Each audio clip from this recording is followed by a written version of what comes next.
Assalamualaikum warahmatullahi wabarakatuh. Perkenalkan, nama saya Syahbila Putria Zahra.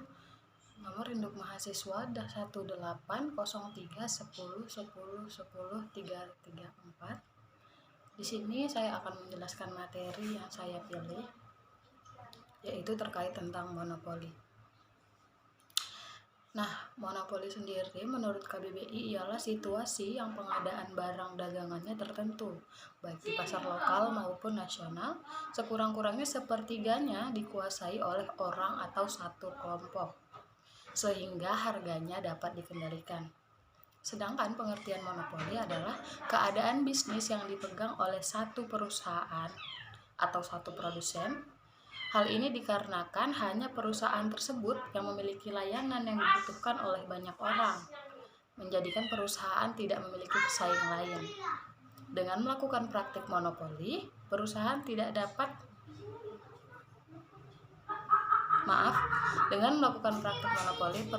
dapat mengambil keuntungan maksimal. Pasar monopoli itu sendiri merupakan salah satu bentuk interaksi antara permintaan serta penawaran yang ciri-cirinya adalah hanya ada satu perusahaan atau produsen yang melayani banyak konsumen atau pembeli. Ciri-ciri monopoli dalam pasar lokal maupun nasional memiliki ciri yang sama. Yang pertama, yaitu hanya memiliki satu produsen atau perusahaan. Jadi, sebuah pasar monopoli itu hanya memiliki satu produsen atau satu perusahaan, di mana harga akan ditentukan oleh perusahaan tersebut tanpa adanya pengaruh dari lingkungan. Maka dari itu, fungsi dari penjual di sini adalah sebagai penentu harga atau price maker. Sedangkan ciri selanjutnya ialah dia juga memiliki banyak pembeli. Kemudian juga ada ciri lain itu, yaitu terdapat hambatan untuk masuk ke dalam pasar. Nah, maksudnya ialah terdapat penghambat yang didapatkan di dalam pasar monopoli ini, di mana hambatan ini dapat menyebabkan banyaknya kerugian dari persaingan pasar monopoli, terutama untuk pendatang baru.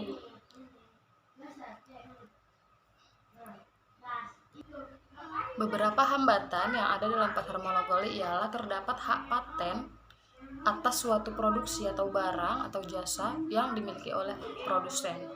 Kemudian, produsen dapat menetapkan dan menerapkan kebijakan pembatasan untuk harga tertinggi dan harga terendah agar perusahaan atau mitra baru harus melalui proses yang sulit dan gagal memasuki pasar.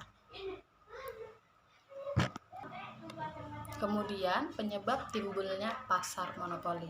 Kenapa sih pasar monopoli itu bisa ada? Nah, pasar monopoli timbul salah satunya karena telah ditetapkannya undang-undang oleh pemerintah. Misalnya, pemerintah dapat memberikan hak atau wewenang kepada suatu perusahaan untuk menjual suatu produk tersendiri, misalnya PT Pos. Nah, pemerintah ini memberikan hak monopoli untuk PT Pos Indonesia untuk menjual barang-barang mengenai pos dan sebagainya. Selain itu juga penyebab lainnya timbulnya pasar monopoli, penggabungan dari berbagai perusahaan untuk menghimpun modal dalam jumlah besar guna memproduksi sesuatu barang dengan teknologi yang lebih tinggi, dan itu dapat memicu timbulnya pasar monopoli juga. Kemudian pasar monopoli juga bisa hadir karena adanya hasil karya atau hak cipta seseorang yang diberikan kepada suatu perusahaan tertentu untuk diproduksi. Jadi ketika suatu perusahaan mendapatkan hak cipta, maka hanya dia yang akan memproduksi barang tersebut, dan otomatis bisa terjadinya ada pasar monopoli. Kenapa? Karena dia menjadi satu-satunya perusahaan dengan banyaknya konsumen atau pembeli. Kemudian beberapa kebaikan dan keburukan adanya pasar monopoli.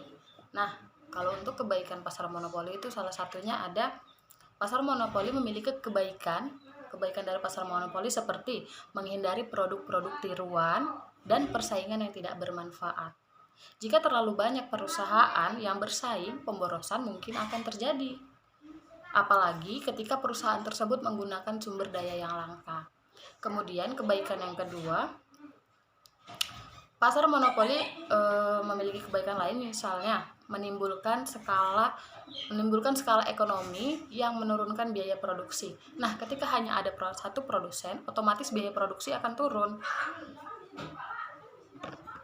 Ketika biaya produksi turun, maka dia akan lebih sedikit mengeluarkan biaya. Biasanya yang melakukan monopoli tersebut ini adalah perusahaan-perusahaan besar, sehingga dapat menikmati skala ekonomis dengan menurunkan biaya produksi tersebut. Kemudian kebaikan lainnya ialah terjaganya keseimbangan stabilitas perusahaan. Amat sangat jarang ditemui perusahaan monopoli itu mengalami kebangkrutan. Kenapa? Karena otomatis dia akan terus-menerus melakukan penjualan dan produksi, karena dia hanya satu-satunya menjadi produsen atau perusahaan yang ada. Kemudian kebaikan lainnya ialah mendorong penggunaan teknologi baru. Karena dia hanya menjadi satu-satunya produsen, otomatis permintaan masyarakat akan barangnya akan menjadi semakin tinggi, sehingga dia juga membutuhkan teknologi atau mesin-mesin baru, sehingga akan lebih efisien dan efektif dalam dalam proses produksi tersebut.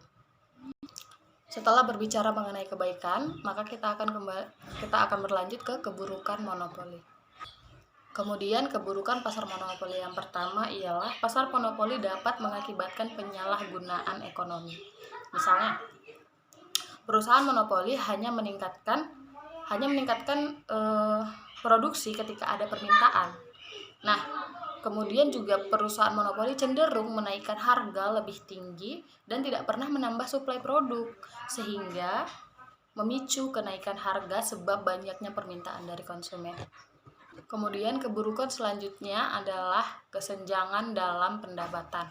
Nah, perusahaan yang memonopoli ini bisa memperoleh keuntungan luar biasa dalam waktu pendek. Sedangkan jika dalam pasar persaingan sempurna, para pesaing atau para produsen atau perusahaan hanya dapat mendapatkan keuntungan normal dalam jangka waktu pendek. Nah, di sini itu terdapatnya kesenjangan antara pendapatan perusahaan yang memonopoli dan pasar persaingan sempurna. Kemudian keburukan yang selanjutnya ialah tidak adanya persaingan pasar. Nah, sebab tidak adanya persaingan dalam pasar ini dapat menimbulkan kualitas produksi yang buruk dari segi kualitas dan kuantitas produk tersebut. Keburukan yang selanjutnya ialah mengurangi kesejahteraan konsumen. Nah, konsumen harus membayar biaya yang lebih tinggi atau harga yang lebih tinggi atas barang atau komoditas tersebut, yang mengakibatkan berkurangnya kesejahteraan konsumen karena harus mengeluarkan biaya lebih. Kemudian, bagaimana suatu perusahaan atau pelaku usaha ini dianggap melakukan monopoli? Nah, berdasarkan Undang-Undang Nomor 5 Tahun 1999 Pasal 17 itu ada dijelaskan, pelaku usaha patut diduga atau dianggap melakukan monopoli apabila pertama, dan atau jasa yang bersangkutan belum ada substitusinya. Barang dan atau jasa yang bersangkutan belum ada substitusinya. Kedua, mengakibatkan pelaku usaha lain tidak dapat masuk ke dalam persaingan usaha barang dan atau jasa yang sama. Kemudian, satu pelaku usaha atau perusahaan tersebut menguasai lebih dari 50% pangsa pasar satu jenis barang atau jasa tertentu. Nah, kenapa sih monopoli dilarang gitu?